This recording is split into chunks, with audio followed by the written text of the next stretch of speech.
The fire service is a lifestyle. Some of us grew up knowing that this is what we would do. Others found it later in life. We all have a story to tell. We live a career of experience and knowledge. But what happens when we retire?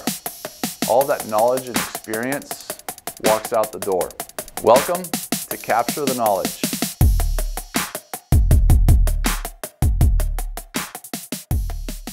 Hello Metro Fire, and welcome to Capture the Knowledge.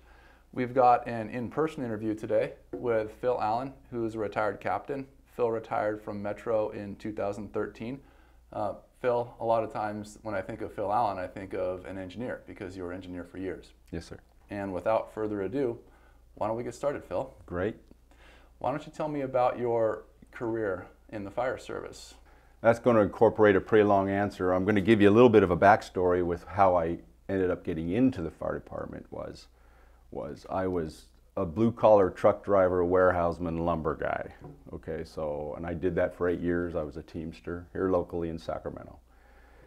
And I knew that was something I really did not want to do for the rest of my life because I had a growing family. At the time, I had 2 kids. I was introduced to the volunteer program at Florin Fire Department. And I took some basic classes, which is at the time was basic CPR and first aid. That's all I needed to become a volunteer at Florin Fire Department. And they really brought me in. They made me feel welcome. I was 27 years old at the time. I was probably in the best shape of my life. And they introduced me to what life was like in the fire department. We started with weekly drills. Then I started doing ride-alongs in the station at 53, which I believe is where you're assigned today. It is. So I was running calls out of 53 in 1983 is when I started running calls. It was kind of an eye-opener to me because I was a blue-collar laborer guy. I was packing lumber or putting orders together or making deliveries or really working hard. It was a hard physical job. And I used to think, wow, I think if I could eventually get into this fire department gig, if I could compete. I didn't know if I could compete because I was a college dropout. I do not have higher education. At the time, I did not have a higher education. And I was like, I don't know if I can compete with these guys. So through the volunteer involvement, I was basically kind of introduced to the process of taking tests to hopefully to get hired. It took me 7 tries. I took 7 entrance exams, the city 3 times, Florin twice, Rancho Cordova, Stockton. I think I'm missing one, but anyway, it was the 7th try. I finally got on a list where I was reachable. I ended up number 3. Mm-hmm. And I got the phone call from the chief at the time. Chief Embry was his name, and he called me and he says, you can put your notice in, we're hiring you on January 2nd of 1985. So then I went right into the academy. Because I already had a little bit of knowledge of what running calls was like, and seeing what firehouse life was like, it was something that I just kind of thought I can sink my teeth into this and I'm going to be a sponge, which I think I kind of was all the way to the day I retired. So, what was firehouse life like?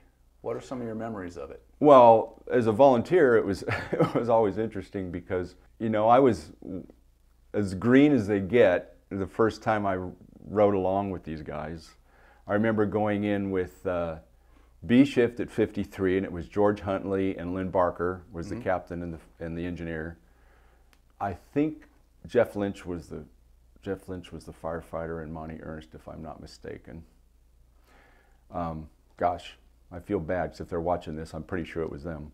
Yeah. But George Huntley was basically the salt. He was the salt guy. He was the guy that was like he didn't want to even recognize my existence in the station because I walked in with brand new boots, brand new pants, brand new shirt. I looked like I'd just come off of a showroom floor, but I never had a problem with him because ever. You know, he was a little gruff and he was kind of hard to take, but you know, I was a teamster, so it didn't bother me. And I just kind of rolled with it. And if they needed me to do something, I did it, and I worked hard, and we'd run some calls, and they'd bring me in to do things, sometimes hands-on, sometimes not, sometimes just hold the flashlight, and sometimes like, hey, hang on to this nozzle, we're trying to put the wet stuff on the red stuff, and it kind of went from there. When I got out of the academy, I was assigned to A shift. I worked with Mike George. We're Station 50. He was my first captain out of the academy, and I am so fortunate to be able to work with that. In fact, I'm fortunate enough and privileged to be able to work with a lot of guys and names I may drop. And I don't really like dropping particular names. I feel like I'm leaving guys out. I don't want to do that because just about everybody I work with, I was honored to work with. But, you know, Mike has passed, and Station 51 is basically got his name on the wall there at 51. And he was my first captain. It was me and Mike George and Chuck Davis, and they basically took me under their wing and taught me things. And I quickly realized that this is what you learn in the academy, and I tried to toe the line and toe a straight line and keep myself busy and find things to do when there was a lull in the call volume, and they appreciated that, and it was good. I mean, it was really good. I enjoyed the heck out of it. Back then, if I think back, the very first call I ever ran at Station 53 was a grass fire call on the back of a little 250-gallon international, I think today you'd call it Type 4. Back then we just called them grass rigs. Yeah. You know, it had a little Wisconsin air-cooled on the back, was powered the pump. And I was riding on the tailboard. I could hang on the tailboard. And Lynn Barker was driving the thing, and we get to the call, and we ended up getting canceled. And I'll never forget, they climb out of the cab, Lynn and George, George Huntley, and they climb out of the cab and they pull their gear off, and Lynn looks back and he goes, "Holy mackerel, I forgot you were even back there." Because he was screaming that thing, and it was all I could do to hang on. So, you know, we ran tailboard for a while, you know, until all of a sudden it became not a good thing to do. So we stopped doing that after a while. I missed it because I thought it was fun. Jeff Gonzatti had similar stories about riding on the tailboard when he was early in his fire service career. Oh yeah, it was a blast. It was a blast. It was just like I loved every second of it. Yeah. And anyway, then that kind of stopped. Tailboard stopped. Right away. Well, I want to say I was probably 2 years in, maybe a year and a half or 2 years, so probably in '87. I may not have the dates right, but it's right about in there. We stopped doing the tailboard thing. Sure. Yeah. Yeah. It's too bad. Probably safer though. That's probably safer. Probably. Yeah. So progressing through your career, then you have a significant mechanical, driving, EVOC, that whole world. Oh, you did your homework. Background. Well, I remember working with you. I remember working with you. Yeah. Yeah. How did that help you in your fire service career? Well, I think, you know, the fire department in general, they used to say when I got hired, they used to say, and I don't know if this is a saying they say anymore, that as a firefighter, basically you have to know 27 professions. They used to throw that number out. You have to know 27 professions. I couldn't sit here and list those out. Yeah. But, you know, a little bit of science, you know, hazmat goes with that. The hydraulics, the mechanics, the carpentry, the plumbing, the roofing. You got to know a little bit about all kinds of different skills. And one of the things I did do before I got hired was I also worked for a contractor. So I did a lot of construction work. Like I said, I was a blue collar guy. And one of the skills I had, which I thought I had a pretty high level of skill in, was my ability to drive. Back in the Florin days, it wasn't uncommon for us to run two-man engines. So, like I said, it was Mike George and Chuck Davis and myself at the old 51. Sometimes Chuck would call in sick or he'd have vacation or something, so we would run 2 men. So it was Mike, George, and myself, and I was still on probation back then. So I go, well, you're driving today. To me, it wasn't a problem. I could manage the equipment just fine because I was used to driving big semi-trucks, so that wasn't a big deal for me. But I think that helped me in my pursuit of promoting, because I learned quickly engineering in the sense that operating a pump panel and the hydraulics and the running through the calculations to make sure you got your pressures and get your dials right. And we trained all the time. It's like, oh, Phil, you're driving today, so we're going to go out and do some drills. We're going to do some hydrant hookups and pull a line and see if you can get water at the end. That kind of a thing. Well, over time, you know, you kind of progress and you advance every time you. So anyway, the driving aspect of my past helped me. Mm-hmm. I remember competing in a Cal Rural. They used to do these Cal Rural. Basically, the smaller district would get together and they do these little competitions. And one of them was a driving competition. I want to say we went down. I forget where we were. Lockford. I think we went down to. Anyway, I kind of forget where it was. It's so long ago. Down one of the levee roads to get down there, and I took one of the old Florin engines, and about 3 of us, me, Larry Stanton, and one other guy, forget the name, but we ran down there and we had a little driving competition. They have a little driving course and a cone course, and you'd back up and you'd parallel park, and at the end you had to pull a hard suction into a sump, and then you'd draft and you'd knock over a cone, and they'd time it, and we won. Great. And we won, and it was just a fun competition. That's all it was. It was just a fun competition. That was a long time ago, but it was fun. I have very fond memories of that. Too bad they don't think they do those anymore. The Cal Rurals, they used to call them. Okay. So my driving, you know, I did further that along all the way to the end of my career. You know, driving was kind of a big part of my life in the fire department. In your introduction, you introduced me as a retired captain. Well, I promoted late in my career, and not unlike me trying to get in the fire department. Took 7 tests to get hired. It took me about 6 tests to get promoted. Okay. So I kept trying. Yeah. You know, I kept trying. Yeah.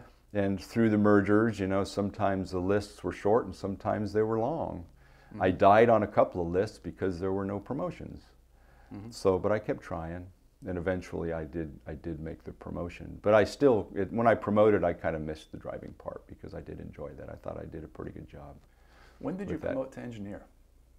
88, so pretty quick. Yeah. In the early days of the Florin department, and somebody's probably going to challenge me on this, there was a season at Florin when they didn't test for engineer. Basically, if you had a pulse and you lived there long and you worked there long enough, you eventually were just going to give you the badge. If I'm not mistaken, and I probably am, the engineer's test that I promoted on was one of the first engineer exams they put together, and it was with the assistance of some city fire guys. Some city fire guys came over and helped put that exam together. It was a good test. It was a really good test. It was a cone course. You start out with a cone course behind Florin Mall, and then we went on a road course, and on the middle of the road course you'd have to go do a hydrant hookup. You ended up at 52, where they had a pump engine set up at the draft pit, and they'd run you through a bunch of scenarios, drafting. Yeah.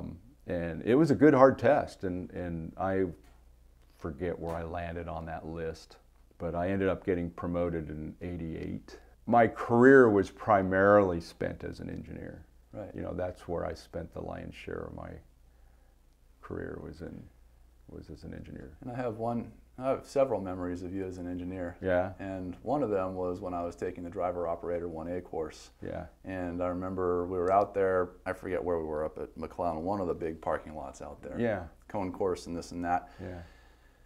I had one hand on the steering wheel and one hand sitting on the door. I didn't like this. that. No, you didn't. And I remember Phil Allen, one of the nicest guys in the district.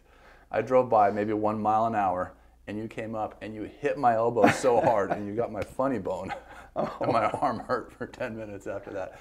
But I've never forgotten I'm sorry. that. But I remember the lesson really well, and I took it to heart. Yeah. Because if someone like you was that passionate about it, I thought I'd better take that seriously Well, and learn from it. You know, as you age and you mature, particularly in this business, some things that at one point in your life weren't important, become important.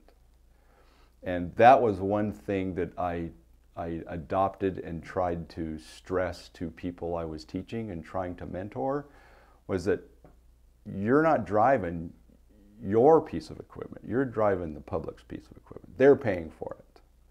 So they've paid for it and they've given you the privilege to operate it. And that's what I was trying to get across. Yeah. You're a professional, right? And you need to act like a professional when you're wheeling that thing around. So I tried to keep that attitude and tried to relay that attitude to others. So I don't know, you probably hated me for doing that. Not at all, because I knew you were right. So lesson learned. I was just trying to keep people from being too casual when they're driving. It's like, no, you need to have your eyes wide open and need to be on your A game, whether you're going to or coming from a call. And you mentored a lot of people over the years. You trained a lot of people over the years. Well, I probably take issue with you that I've mentored and trained a lot of people. I was in training for a while with one specific purpose.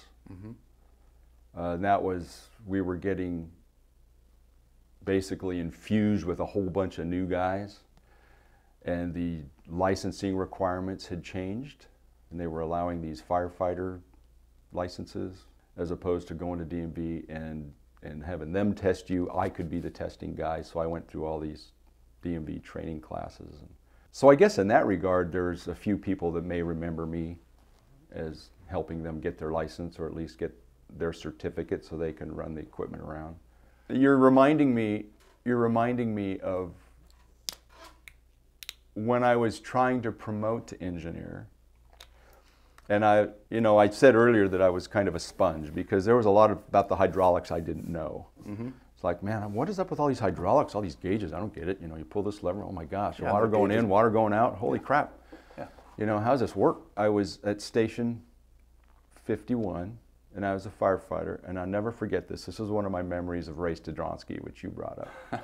And I was working with Ray Stadronsky, and I remember I was down cleaning the cabinets, because it was something I was doing. And Ray came up to me and he goes, "Are you going to take that engineer exam?" I said, "Yeah."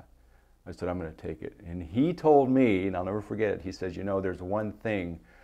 There's a lot of good firefighters out there, and there's a lot of good captains out there." He goes, "But there are very few good engineers." I remember he told me that. And I thought, wow, okay, well, I want to be a good one. So that motivated me. Just that little statement that he said. He said, you know, it kind of motivated me. It's like, I'd like to be a good one. So I tried to, when you learn something in some textbook or a class or a drill, I always took that as just the start. I was like, okay, well, how can I take that topic and go a little deeper? Right. I want to go deeper with that. What launched us into that, where you kind of you change what's important to you? And what was important to me was, okay, maybe I can help these guys be good engineers. And it was a time, and through my involvement with the shop, through the mechanics, I'm finding out that, well, heck, there's actually a marriage there between the mechanics and engineering, because they're seeing stuff that's getting broken that we can fix if it's a training issue in the field. Right. So I worked with the shop quite a bit, Shea being one of them, and I'm sorry I don't remember the rest of the mechanics, but they were awesome. If they had, hey, we're seeing a lot of steering boxes, I know this was one thing I used to stress, we're seeing a lot of steering box seals go bad. Well, why is that? Because they're dry turning. Yeah. Oh, well, let's fix that. You know, so when I teach these classes, I just stress, just keep the wheels turning when you turn the wheel, that kind of stuff. It's silly, but if it can save something down the road. But you talk about being good at your job, and one of the great things about being really good at your job is, over the course of time, is not only performing well in your not little, but you know what I mean, in your world, but also sharing that knowledge, which is one of the reasons we're sitting down today. Okay. You know? Yeah. Is to share that. Sure. So other people can learn from it. Sure. And one of my things I always wanted was I wanted to make a difference, and I wanted to leave a footprint, and maybe I did that. No, I've got several memories of you over the years, and we've been working with our firefighters recently on my crew on water supply stuff. Sure. Because that's something that we don't do a lot of work with firefighters on in general. Generally, we're working on 1 3/4, 2.5, those kind of hose pulls, ladder throws, that kind of stuff. Sure. We don't spend a lot of time on water supply as a district, generally. And we've been working with our guys on our crew on that, and I've been using some of the lessons learned from Phil Allen.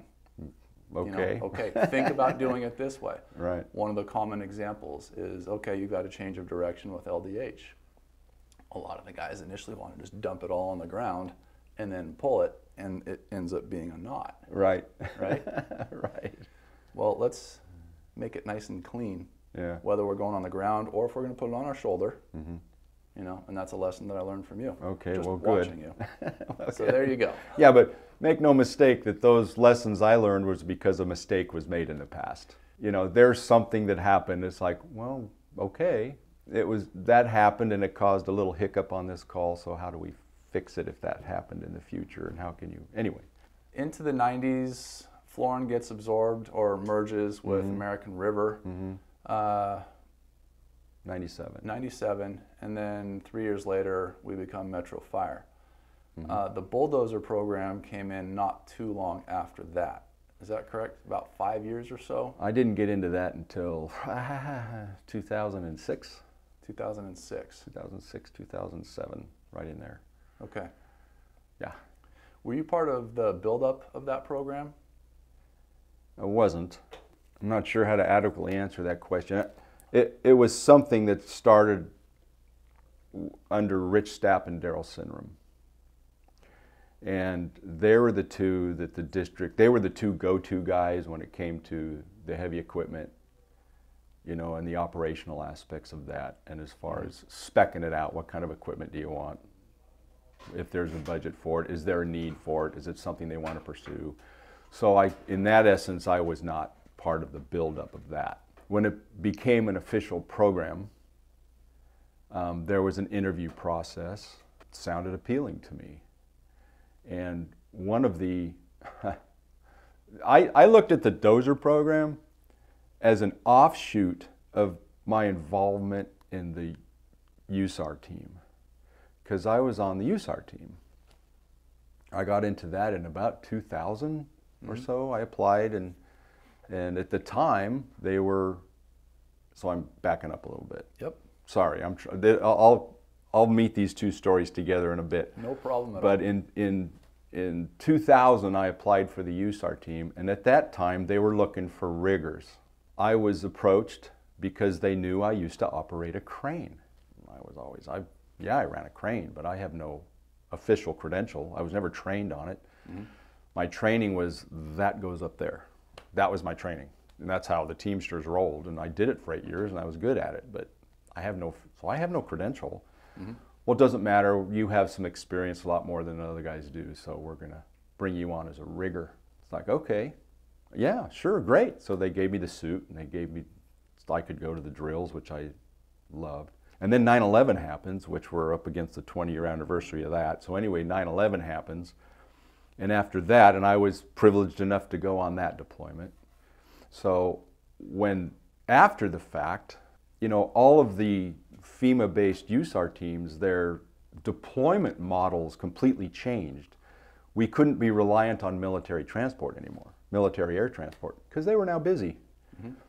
So they decided to come up with a ground transportation division, I guess, that headed under the logistics crew. So I was approached because of my driving and because I was an EVOC guy, because I could license people and I had a Class A. They said, would you put together a transportation team? So I did that. And that helped me in my resume to get into the Dozer program, because they said, well, this guy, first of all, if we bring somebody in to run the Dozer and they don't have a Class A license, he can get them their license. He can train them and get them their license. So I got involved with that. I helped my involvement with the shop. They all needed a Class A license to be an employee at the shop, so I helped them all get their Class A licenses. And I loved it. Everybody was great, and we had the equipment out at EVOC. And I had full access to that. So I just give them a ring, hey, I need the tractor for the day. Okay, come get it, that kind of thing. So I felt really lucky to be involved with that. So that got me the dozer program. Got it. I was not a dozer guy. My strength was definitely running the truck around, and I could put that truck anywhere they needed it. And when they needed to do the dozer, I was good at it, but I don't think that was my strength. You know, I could do it, and I think I did some pretty good work in the dozer program. And I loved running calls on that dozer. I just loved it. You know, and I don't do it as a retiree. People ask me, man, you should do that as a retiree. And I'm going, yeah, I'm not that good. I'm not that good. So I know my strengths. Yeah. That wasn't one of them. That's fair enough. Yeah, fair enough. Fair enough. Did you deploy to New York City? You mind talking about what you did there? No, I don't mind. Yeah.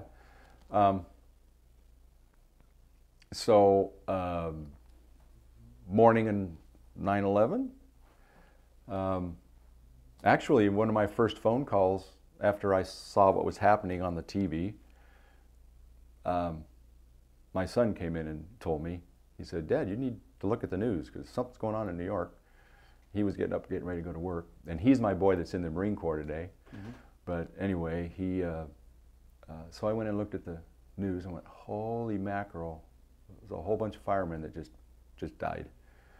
And my first phone call was to Scott McKinney because he lived close to me up in Amador County. And he goes, yeah, let's just stick by our phone for a while. And within a couple of hours, they said, can you go? I said, yes, I can go. Can you be ready and be down at Station 9, City Station 9 on Florin Perkins Road? Why don't you come down there and we'll process you for deployment. So I did. Next thing I know, I'm on a regional transit bus headed out to Travis. We hung out, got a briefing there, climbed on a C-5 and landed at McGuire Air Force Base in the middle of the night in New Jersey. The next morning, we climb on more buses. We go down to the Javits Center, and I was part of the night crew. So it was a 24-hour operation, and they were from 7 a.m. to 7 p.m. and 7 p.m. to 7 a.m. So I was the night crew. We ended up staying at the Javits Center during the day, tried to sleep,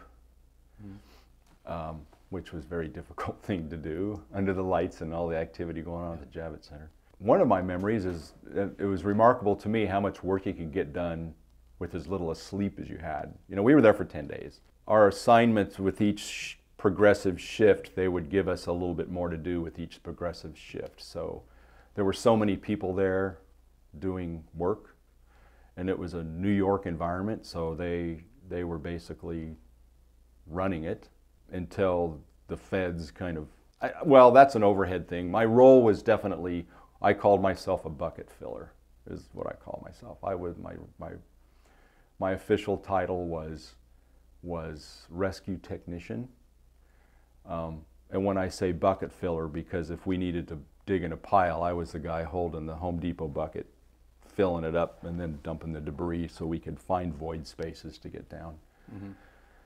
We found a few void spaces. I know we chased a couple of cell phone signals down in the pile. There were one of the, in fact, I think it was Verizon. They had a lot of Verizon people there with their antennas out, and they go, we're getting a ping down in there somewhere. And we would try to find it. We'd scurry down and try to find it. We searched a lot of the parking garages down below. We were there was a shopping mall down below, down in there. And they started to figure out after, I think, the third or fourth day that we've never really cleared all the surrounding buildings because all those buildings took damage. So we ended up basically just climbing all the way up and opening all kinds of doors and making sure people were out because there was no power. So we didn't want to see if anybody was stuck in elevators. They didn't know. So those were our assignments, that kind of a thing. Okay. And we had a base of operation was at the Javits Center.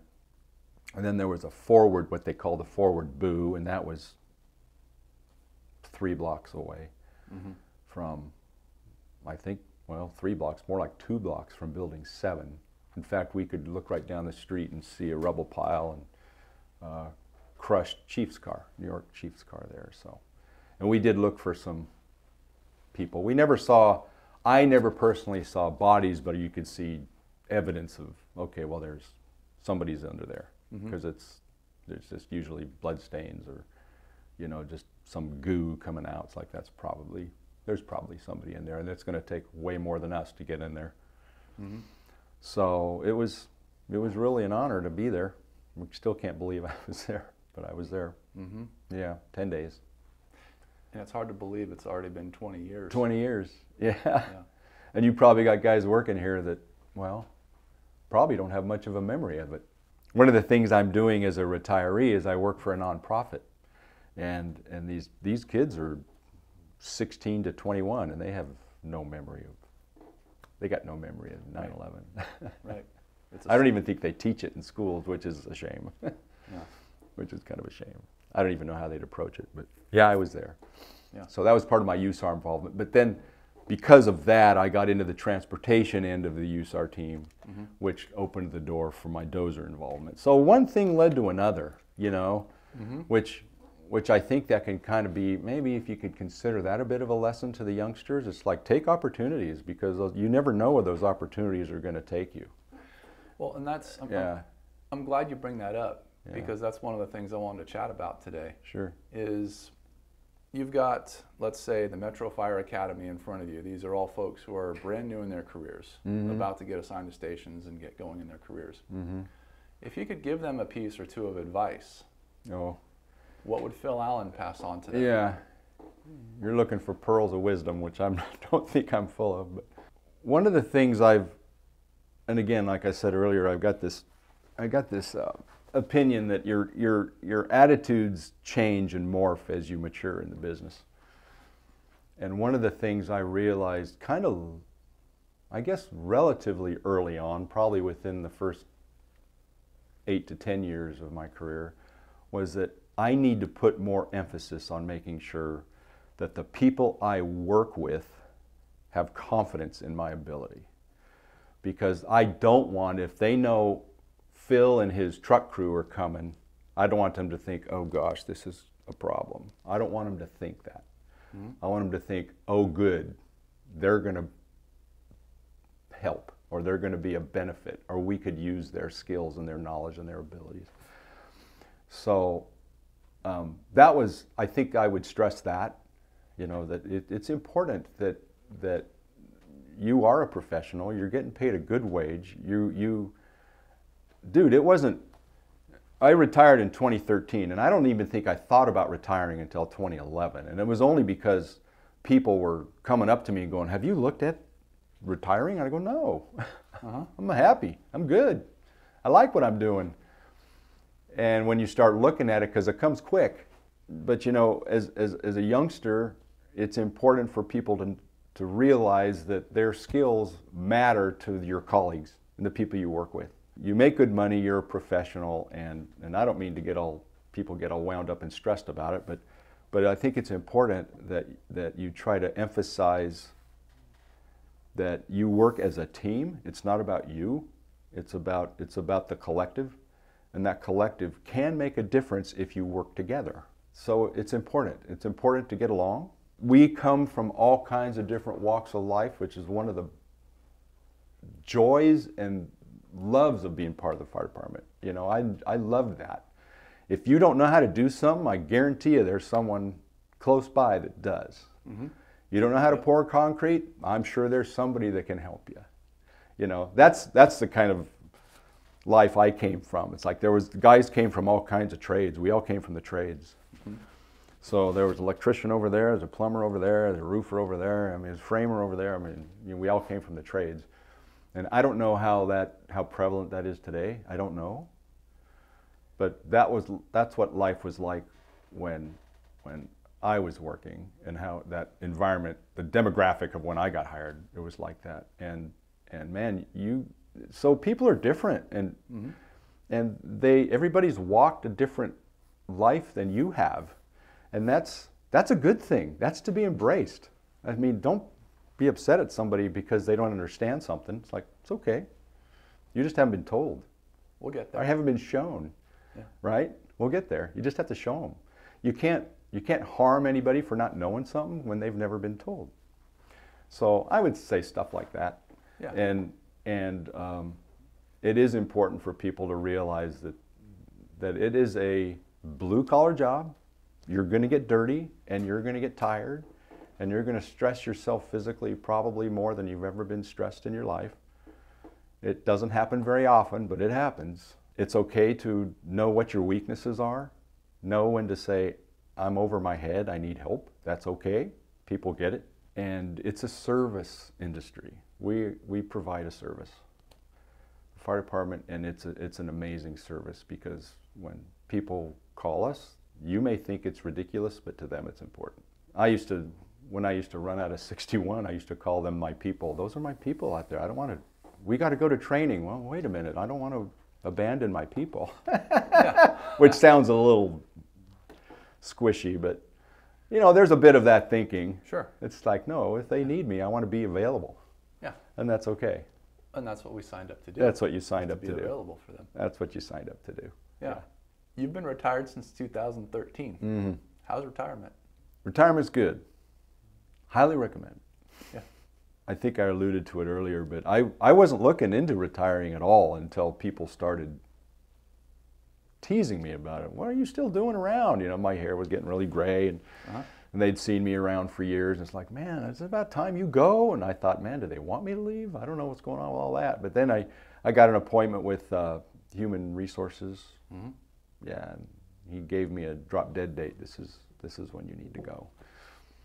So I stayed longer than that, but not by much. Retirement is good. It wasn't probably at all. It was more of a blow for my wife. My kids were all grown and gone. They were highly successful, all of them. They still are. They're a delight to have around. They still like coming home, the home that we basically raised them in. Mm-hmm. They all have families of their own. So I've got quite a few grandkids, so we hang out with them as much as we can. You got to have something to do. So golfing and fishing, which I really don't do either, because I always have had this production mindset in my head, which I think can be a bit of a hang up in the fire department, because it's a service industry, yet I always wanted to produce or look back on my shift and say, I did this, or I accomplished this, or, you know, you want to look back and feel like you've done something.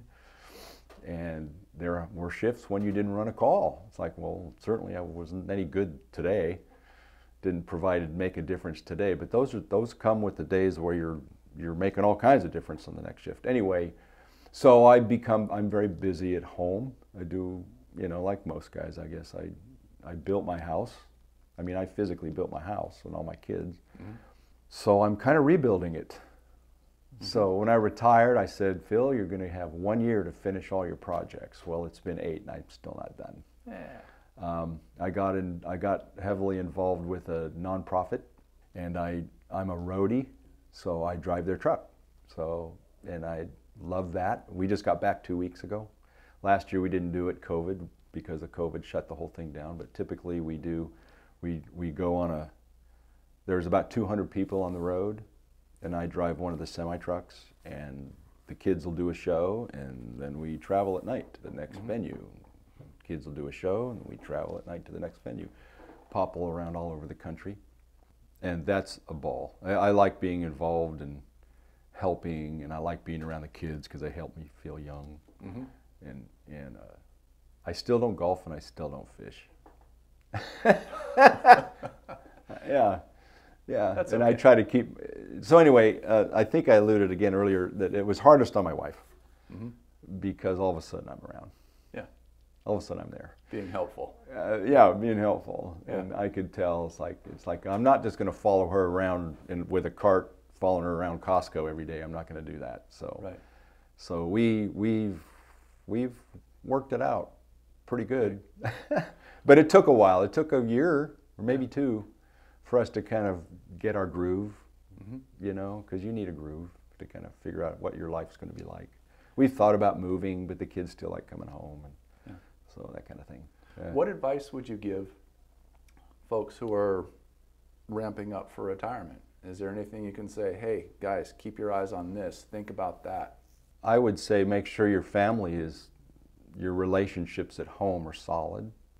I think mine was, but there's still a little bit of a, things go a little askew and all of a sudden you're at home every day. I found it unbelievably relaxing to be home. I still get up early and I still, have my routines at home. People used to tell me, make sure you have a hobby, Mm-hmm. and I really don't have a hobby. I mean, my hobbies are home repair and I work on cars and, help my kids with their houses and their mechanical issues, that kind of thing. I guess really it's just making sure your relationships are solid at home, mm-hmm. because it's going to be it's a change for everybody in the household. Yeah. It's a change for everybody. Yeah. Yeah. Got it. Yeah. All right. Well, Phil, I think that does it for the Oh, okay. Did I talk too much? No. We were talking at the beginning of this, and you were saying you didn't know how much you were going to have to say. And I think we got a lot of great time today. Oh, okay. Well, yeah, I think so too. Thank you. My hat's off to you guys for doing this. It's a big deal. I was part of a wave of hirings in '85. I think I was kind of midstream. There was a group of guys that hired before me, and then in my group in '85, and then there was a whole passel of guys that got hired a couple of years after, 2-3 years after me, at least at Florence. So I was like a couple of years. I felt like I had some seniority, even though I was still learning. Yeah, I'm still learning. Mm-hmm. So when I retired, there were a lot of guys that were walking out the door before me. And I used to think, share the knowledge. Mm-hmm. I think you call it capture the knowledge. Yeah. Capture the knowledge. I used to think that then. I used to think, my God, there's a lot of experience walking out the door. Mm-hmm. And wow, fires are going to get really big, is what I remember thinking. Fires are going to get really big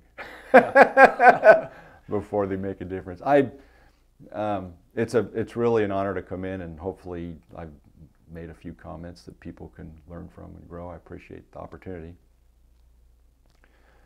My biggest thing is to the youngsters is, I don't think I said it earlier, but they really need to be a sponge. And you will learn from everybody, some good, some bad. Mm-hmm. And as you promote, I was actually taught this by Terry Shaw, who recently passed away. At Station 53, he says, as you go through your career, take little traits from everybody you work with. I like that trait. I don't like that trait. Everybody you work with, you're going to learn from everybody. Mm-hmm. And you take what you want. You glean what you want from everybody.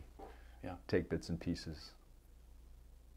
Anyway, thank you for the time. And that's the goal. That's the goal. Take bits and pieces. Take bits and pieces. And thank you very much for coming in and meeting with me today. I know it's a little bit of a drive from Oh, home. it's easy. I was coming down anyway. Costco's across the street, and I got to go buy a ceiling fan for my wife. So Oh, perfect. there you More go. house projects. Right up the street. Yeah. Well, Phil, thanks for coming in today. You bet. And thank you very much for your time and sharing some of your knowledge with us. You bet.